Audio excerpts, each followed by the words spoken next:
Shalom, selamat malam. Terima kasih atas kesempatan yang diberikan kepada saya. Perkenalkan, nama saya Serina Cornelia Tawas. Saya adalah mahasiswi dari Universitas Pembangunan Indonesia Manado dengan NIM 2014201111. Saya dari kelas A3 Keperawatan, semester 3, Fakultas Keperawatan. Pada kesempatan kali ini, saya akan menjelaskan tentang inisiasi menyusui dini atau IMD dan pemeriksaan Leopold I sampai dengan Leopold IV pada mata kuliah Keperawatan Maternitas 1 dengan dosen pengampu Nurse Michelle Kairupan Eskep MKes.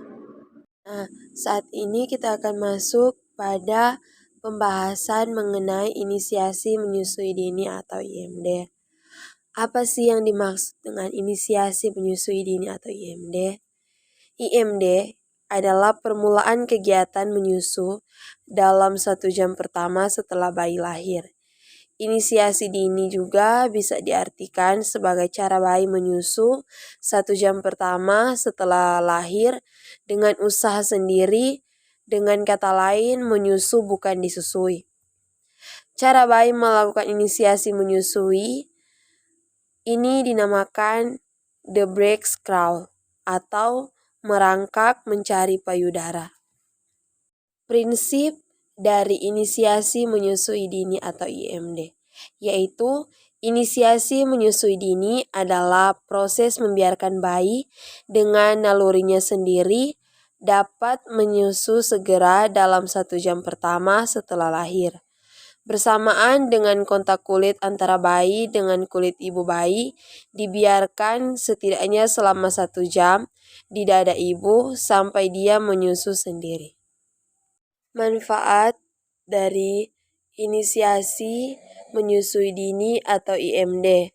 Menurut Roesley tahun 2008 menyampaikan bahwa IMD bermanfaat bagi ibu dan bayi, baik secara fisiologis maupun psikologis, yaitu sebagai berikut. Yang pertama, pada ibu. Sentuhan dan hisapan payudara ibu mendorong keluarnya oksitosin. Oksitosin menyebabkan kontraksi pada uterus sehingga membantu keluarnya plasenta dan mencegah pendarahan. Oksitosin juga menstimulasi hormon-hormon lain yang menyebabkan ibu merasa aman dan nyaman sehingga ASI keluar dengan lancar. Yang kedua, pada bayi. Bersentuhan dengan memberikan kehangatan atau ketenangan sehingga napas dan denyut jantung bayi menjadi teratur. Bayi memperoleh kolostrum yang mengandung antibodi dan merupakan imunisasi pertama. Di samping itu, kolostrum juga mengandung faktor pertumbuhan yang membantu usus bayi berfungsi secara efektif sehingga mikroorganisme dan penyebab alergi lain lebih sulit masuk ke dalam tubuh bayi. Yang ketiga, manfaat secara psikologis. Adanya ikatan emosi, yang termasuk dalam ikatan emosi antara lain hubungan ibu bayi lebih erat dan penuh kasih sayang, ibu merasa lebih bahagia, bayi lebih jarang menangis, ibu berperilaku lebih peka, dan yang terakhir lebih jarang menyiksa bayi. Yang berikut, perkembangan. Yang termasuk dalam perkembangan yaitu anak menunjukkan uji kepintaran yang lebih baik di kemudian hari. Saat ini kita akan masuk pada pembahasan yang kedua yaitu pada pemeriksaan Leopold I sampai dengan Leopold yang keempat. Nah, perlu kita ketahui bahwa pemeriksaan kehamilan ini perlu dilakukan ibu hamil secara rutin dengan waktu yang sudah ditentukan oleh dokter. Apa sih yang dimaksud dengan pemeriksaan Leopold? Nah, menurut manuver Leopold adalah pemeriksaan yang dilakukan untuk mencari tahu posisi janin di dalam kandungan dalam 4 tahap. Pemeriksaan ini dilakukan dokter dengan meraba rahim melalui perut ibu. Dalam sebuah kutipan studi yang berjudul Leopold Maneuvers, pemeriksaan ini berasal dari ahli kandungan dan ginekolog Jerman yaitu Christian Bernhard Leopold. Bagaimana tahapan pemeriksaan Leopold? Pemeriksaan kehamilan termasuk Leopold terkadang bisa membuat ibu hamil merasa tidak nyaman. Maka dari itu, perawat atau dokter sebaiknya memastikan bahwa ibu sudah berada di posisi yang tepat dan merasa rileks. Berikut adalah persiapan yang akan dilakukan dokter sebelum melakukan pemeriksaan Leopold. Seperti setelah mencuci tangan, dokter akan menjelaskan langkah-langkah dari pemeriksaan Leopold. Apabila bumil atau ibu hamil sudah menyetujui, ibu hamil akan disarankan untuk buang air kecil agar mempermudah dokter merasakan janinnya. Dokter akan mempersiapkan peralatan seperti pita pengukur serta stetoskop.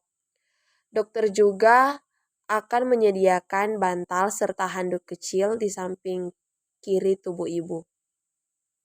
Tahapan terakhir dokter akan mulai memeriksa serta meraba perut ibu. Tahapan pemeriksaan Leopold. Setelah persiapan, dokter akan berlangsung melakukan pemeriksaan Leopold. Berikut tahapan dari pemeriksaan Leopold. Tahapan pertama atau Leopold pertama. Hal pertama yang dilakukan perawat atau dokter adalah menaruh kedua tangan di atas perut ibu. Dokter akan mencari area atas rahim atau fundus untuk menentukan posisi tertinggi janin. Apabila kepala atau bokong bayi berada di fundus, maka janin berada di posisi vertikal.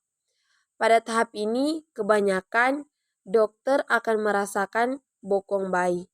Ketika bayi di dalam kandungan tidak berada di posisi ini, kemungkinan besar janin berada di posisi transversal atau melintang. Tahapan kedua atau Leopold kedua. Setelah tahapan Leopold pertama, dokter akan memindahkan kedua tangan pada setiap sisi perut lainnya seperti area pusar. Ini dilakukan agar dokter atau perawat bisa menentukan area punggung atau tulang belakang bayi. Tidak hanya itu saja, pada tahap ini juga dokter atau perawat akan mencari tahu bayi di dalam kandungan sedang berada di posisi kanan atau kiri. Tahapan ketiga atau Leopold ketiga. Pada tahap pemeriksaan ketiga Leopold, dokter akan menggunakan ibu jari dan jari tangan lainnya dan memeriksa bagian bawah perut. Ini dilakukan untuk memastikan bagian tubuh bayi mana yang berada di bawah rahim. Contohnya, apabila terasa keras, maka ada kemungkinan itu merupakan area kepala bayi. Selain itu, pada tahap ini juga dokter bisa menilai berat janin serta volume air ketuban. Tahapan keempat atau Leopold keempat. Pada tahap pemeriksaan Leopold yang terakhir ini, dokter akan berpindah posisi menghadap panggul ibu. Lalu, kedua telapak tangan dokter atau perawat akan ditaruh pada kedua sisi perut bagian bawah. Setelah itu, ujung jari akan menekan area sepanjang jalan lahir. Ini dilakukan untuk memastikan apakah kepala bayi masih di area perut atau sudah sampai di jalan lahir. Setelah selesai, dokter akan melakukan pemeriksaan secara keseluruhan seperti mengukur tekanan darah hingga detak jantung bayi. Tidak hanya itu saja, dokter juga akan melakukan USG kehamilan lanjutan untuk melihat perkembangan bayi. Pemeriksaan serta berkonsultasi mengenai kehamilan adalah hal yang penting dan perlu dilakukan secara rutin. Ini bertujuan agar Anda tetap bisa memantau pertumbuhan dan perkembangan bayi di dalam kandungan. Nah, itulah video singkat dari saya tentang penjelasan dari inisiasi menyusui dini dan pemeriksaan Leopold pertama sampai dengan Leopold keempat. Jikalau ada kesalahan kata, saya mohon maaf. Terima kasih dan shalom bagi kita semua. Bagi teman-teman yang baru lulus SMA atau SMK yang masih bingung mau kuliah di mana. Nah, saat ini saya akan mempromosikan kampus kami yang ada di Manado, yaitu Universitas Pembangunan Indonesia Manado yang bisa disingkat dengan UNPI. UNPI ini terletak di Jalan Walter Monginsidi nomor 4 lingkungan 2 Bahu, Kota Manado, Provinsi Sulawesi Utara. UNPI ini didirikan pada tanggal 2 Oktober tahun 2000 dengan 6 fakultas dan program studi. Yang pertama, Fakultas Keperawatan dengan prodi S1 Keperawatan dan Profesi Nurse. Yang kedua, Fakultas Pertanian dengan prodi Agribisnis. Yang ketiga, Fakultas Ilmu Sosial dan Ilmu Politik dengan prodi Ilmu Politik. Yang keempat, Fakultas Hukum dengan prodi Ilmu Hukum. Yang kelima, Fakultas Teknik dengan prodi Arsitektur, Teknik Elektro, dan Teknik Sipil. Dan yang keenam, Fakultas Sastra dengan prodi Sastra Inggris. Di kampus kami itu mempunyai gedung yang megah dan juga fasilitas yang memadai. Masih kurang yakin dengan kampus kami? Mari mampir di kampus kami dan bergabung dengan kami, mahasiswa-mahasiswi Universitas Pembangunan Indonesia. UNPI hebat.